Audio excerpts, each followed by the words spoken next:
of the same body part back to back to really exhaust the muscle group. So with us working chest and back, that means that you'll have a back as an active rest, and then you'll have two chests, boom, boom, okay? And then when we drop down to the next section, you'll have a chest as an active rest, and then two backs, boom, boom, okay? Does everyone kind of understand how that works?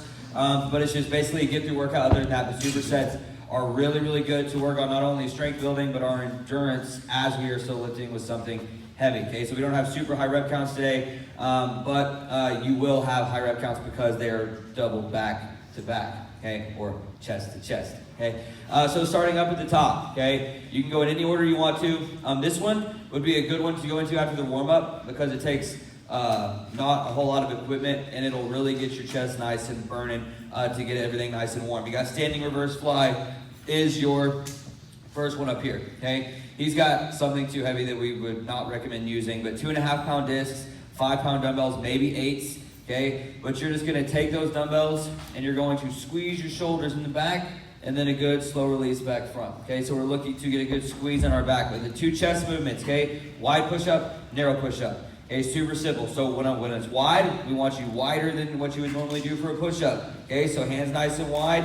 We're gonna go all the way down, touch that chest to the floor. Again, if you need to go from your knees, go from your knees because it's always better to have a good knee push-up than a head bob from your toes. Okay, we want that chest all the way down the floor. After you do 5 wide push-ups, you're going into 20 narrow push-ups. Okay, it's gonna work more center part of the chest, but it's also gonna ignite a little bit of that tricep as well. But 2 different parts of the chest here. So 5 wide, 20 narrow, switch with your partner.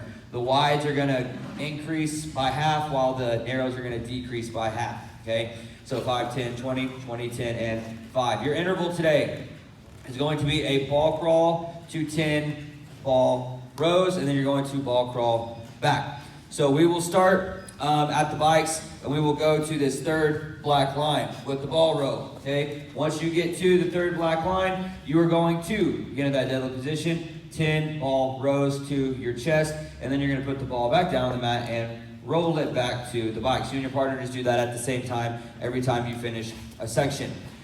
Next one, plate squeeze is our active rest, okay? Really good one to get the chest burning and activated. So we're just gonna have 1 single plate.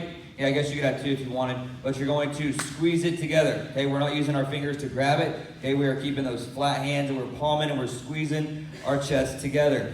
While our partner's got up rows and then single arm rows, so you need a kettlebell here.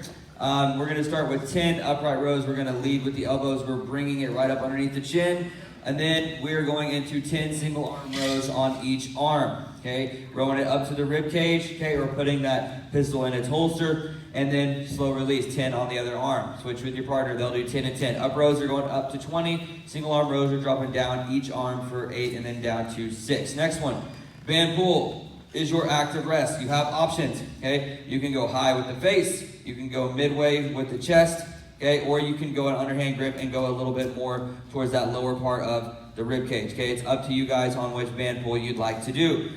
Incline press to incline fly. So we're gonna set up some incline benches over there for you guys, okay? But just imagine he's on an incline bench, okay? So he's gonna start out with the dumbbells up above him, and he's gonna go down to a 90-degree bend of the elbow, and then he's pressing up above. And then as soon as he does 20 of those, he's going into 5 incline flies. It's the same way we do it on the floor, guys. Slide bend in the elbow, okay? We're opening up the chest, and then we're squeezing it together, bringing those dumbbells together at the top, making sure that's what we're focusing on, okay? Incline press will drop down to 5, while the incline flies are going to increase to 20. You may need 2 different sets of weights here, okay? You might, okay? I can incline press a lot more than I can incline fly, so I'm gonna probably use 2 there, 2 different sizes. And then the last one we have here, palm plank, is your active rest, okay? Those of you that were in the form class, learn to engage your muscles here, okay? Not only your core, but working the chest. So keep everything nice and tight and engaged while your partner's got bent rows, and then we're gonna go into a pull-up burnout, okay?